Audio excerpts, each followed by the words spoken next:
Vidyasri Subramaniam thought for the day. ஒருத்தர் ஒரு இன்டர்வியூக்கு போயிருக்காரு, வேலை இன்டர்வியூக்கு போயிருக்காரு. அப்போ அந்த ஹெச்ஆரில் ஒருத்தர் இன்டர்வியூ பண்ணிகிட்ருக்காங்க. இன்டர்வியூ பண்ணும்போது இவங்கள என்னென்ன எக்ஸ்பீரியன்ஸ் இருக்குது, எப்படி உங்களுக்கு வேலை தெரியும், அந்த மாதிரி அவங்க விசாரிச்சிட்ருக்காங்க. விசாரிக்கும் போது அவர் ரொம்ப கெத்தாக சொன்னார், எனக்கு 16 வருஷம் அந்த ஃபீல்டில் எக்ஸ்பீரியன்ஸ் இருக்குங்க. எனக்கு 16 வருஷம் நான் அந்த தொழிலை திரும்பி திரும்பி செஞ்சுருக்கேன். அதனால் நான் எனக்கு அந்த இடத்துல ரொம்ப கான்ஃபிடெண்ட்டாக இருக்கேங்க அப்படின்னு சொன்னாங்க.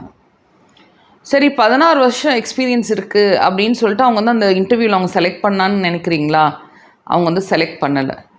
ஏன் அப்படின்னு சொல்லிட்டு அவங்க ஒரு விளக்கம் கொடுக்குறாங்க. அவங்க என்ன சொல்கிறாங்கன்னா, ஒருத்தர் ஒரு விஷயத்தை திருப்பி திருப்பி 16 வருஷம் செஞ்சுருக்காங்க அப்படின்னா அவங்க தெளிவில்லாமல் இருந்திருப்பாங்க அப்படின்னா இவங்களோட வேர்ஷன். இது யாருக்கு பொருந்தும் பொருந்தாதுன்னு தெரியாது. ஆனால் சிலவங்களுக்கு இந்த ஒரு ஐடியா கிடைக்கும்.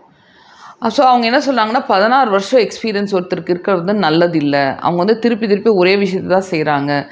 ஏன் திருப்பி திருப்பி ஒரே விஷயத்த செஞ்சுருக்காங்க அப்படின்னு பார்த்தீங்கன்னா, அவங்களுக்கு வாழ்க்கையில் பல ஐடியாஸ் இல்லை. அவங்க அந்த பல ஐடியாஸ் அவங்க எக்ஸ்ப்ளோர் பண்ணவே இல்லை. ஒரு விஷயத்தை நம்ம எக்ஸ்ப்ளோர் பண்ணி எக்ஸ்பீரியன்ஸ் பண்ணுறதுக்கு 2 வருஷம் போதும்.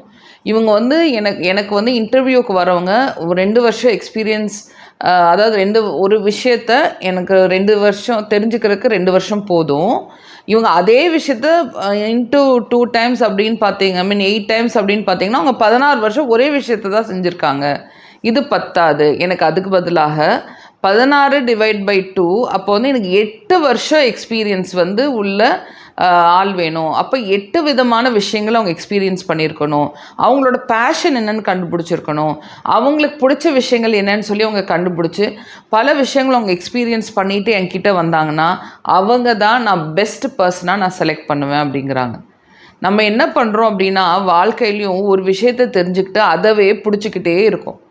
அப்புறம் அதவே பிடிச்சிட்டு நம்மளோட பேஷன் என்ன, நம்மளோட உண்மையான லைக்கிங் என்ன, நமக்கு என்ன ரொம்ப பிடிக்கும்னு தெரிஞ்சுக்காமையே நம்ம அதவே செஞ்சு செஞ்சு பழகிறோம். மசில் மெமரி ஆயிடுது, மூளைக்கு மெமரி ஆயிடுது.